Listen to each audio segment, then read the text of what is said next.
السلام علیکم ناظرین، امید ہے آپ خیر و عافیت سے ہوں گے۔ آج ہم ایک ایسے خوش نصیب انسان کے بارے میں سنیں گے جس نے اپنی لالچ کو نہیں دیکھا بلکہ ایک ماں اور بچے پر رحم کیا، جس کی وجہ سے ان کے خواب میں ہمارے پیارے نبی حضرت محمد صلی اللہ علیہ وسلم تشریف لائے اور فرمایا کہ تمہارے اس نیک عمل کی وجہ سے اب تمہیں بادشاہ بنا دیا جائے گا۔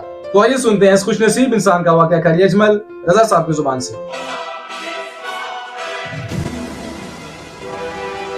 سبکتگین کہتے ہیں میں شکار کا شوقین تھا، لیکن ضرورت کے لیے شکار کرتا تھا۔ ہفتے میں شکار مار کے لاتا تھا، پھر پورا ہفتہ ہمارے گھر والے اسی کو کھایا کرتے تھے۔ فرماتے ہیں کہ میں تنخواہ تھوڑی لیتا تھا اپنے آقا سے، محمود غزنوی کے والد سبکتگین، کہ میں بھئی ہفتے میں ایک دن شکار کرنے جاؤں گا۔ کہتے ایک دن میں جنگل میں شکار کرنے گیا تو کچھ جانور کم نظر آئے۔ صبح سے لے کر میں گھومنے لگا، عصر کا وقت ہو گیا، کوئی شکار نہ ملا۔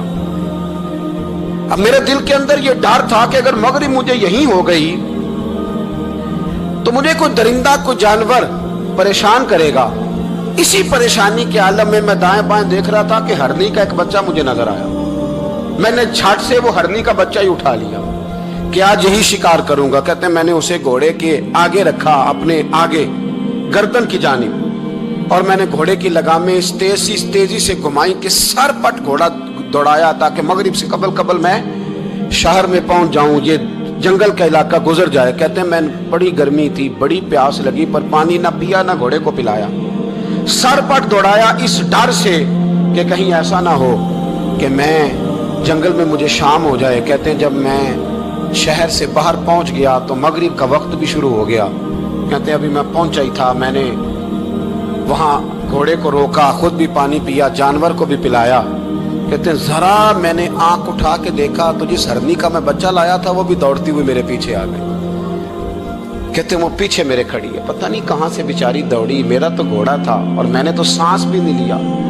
1.5 گھنٹہ 2 گھنٹے میں بھگاتا لایا اس جلدی میں کہ باہر آنا ہے۔ کہتے ہیں پلٹ کے دیکھا تو اس کی سانس پھولی ہوئی ہرنی کی اور للچائی نظروں سے مجھے دیکھ رہی ہے۔ دل کے ایک کونے سے آواز آئی کہ آج تو 2 شکار ہو گئے۔ بچہ تو پکڑا ہی، اس کی ماں کو بھی قابو کرتا ہوں تاکہ ڈبل شکار ہاتھ آئے گا۔ کہتے ہیں پھر اندر سے میرا درد بولا، اندر سے میرا رحم بولا کہ ایک ماں اپنا بچہ لینے آئی ہے اور اس طرح تو اسے تکلیف نہیں دی جا سکتی کہ اسے بلیک میل کر کے ماں کو بھی رکھ لیا جائے۔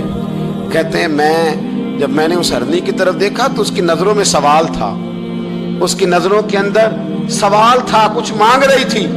کہتے ہیں میں نے اس بچے کی پشت پر ہاتھ پھیرا، پھر میں نے بچہ چھوڑ دیا۔ کہتے اس نے پہلے بچے کو بازوؤں میں لیا، پھر اپنی زبان سے اپنا بچہ چاٹنے لگی۔ کہتے ہیں پھر وہ جب جنگل کی طرف جانے لگی تو ایک دفعہ اس نے میری طرف دیکھا، دوسری دفعہ اس نے آسمان کی طرف دیکھا۔ زندگی میں مجھے اتنا سکون کبھی نہیں آیا تھا جتنا آج آیا۔ کہتے ہیں میں گھر گیا، عشاء کی نماز پڑھی، باوضو میں بستر پہ لیٹ گیا۔ لوگوں میرے نصیب دیکھو، مجھے مدینے والے محبوب کا دیدار نصیب ہوا۔ رسول کریم علیہ السلام میری خواب میں آئے، میں رونے لگا، گھر مہک اٹھا، پھول کھلنے لگے، خوشبوئیں بکھرنے لگی۔ کہتے ہیں محبوب کریم تشریف لائے اور کیا خوبصورت جملہ ہے۔ محبوب فرمانے لگے او سبکتگین، اگر تجھے بادشاہ بنا دیا جائے تو انسانوں کے ساتھ بھی اسی طرح رحم کرے گا نا جس طرح آج ہرنی کے ساتھ کیا ہے۔ اگر تجھے بادشاہ بنایا جائے تو رویہ یہی رکھے گا یا بدل جائے گا؟ کہتا ہے میں رو پڑا، میں نے کہا یا رسول اللہ میں تو غلام بننے کے بھی قابل نہیں، تو بادشاہ کیسے بنوں گا؟ فرمایا تیری آج کی ادا بڑی پسند آئی ہے، عرش کے مالک نے تجھے بادشاہ بنانے کا فیصلہ کر لیا، تیری یہ ادا بڑی بھائی ہے، بڑی پسند آئی۔ فرماتے ایک ہرنی کے بچے پہ رحم کھایا تھا، رب کریم نے مجھے بادشاہی عطا فرما دی۔ ہم نہ سیاست سے بادشاہی لینا چاہتے ہیں، سیاستدانوں کے اپنی جیب سے اشتہار چھپوا کے بادشاہی لینا چاہتے ہیں، ڈیرا بنا کے بادشاہی لینا، نہ بادشاہی تو رحم کرنے سے ملتی، بادشاہی تو شفقت کرنے سے ملتی، بادشاہیاں تو اللہ کی مخلوق سے پیار کرنے سے ملتی۔ ناظرین یہ ویڈیو اچھی لگے تو لائک کیجیے گا، سبسکرائب کیجیے گا۔ یہ ویڈیو آپ کو کیسی لگی ہے کمنٹس میں بتائیے گا۔ ملتے ہیں اگلی ویڈیو میں، تب تک کے لیے اللہ حافظ۔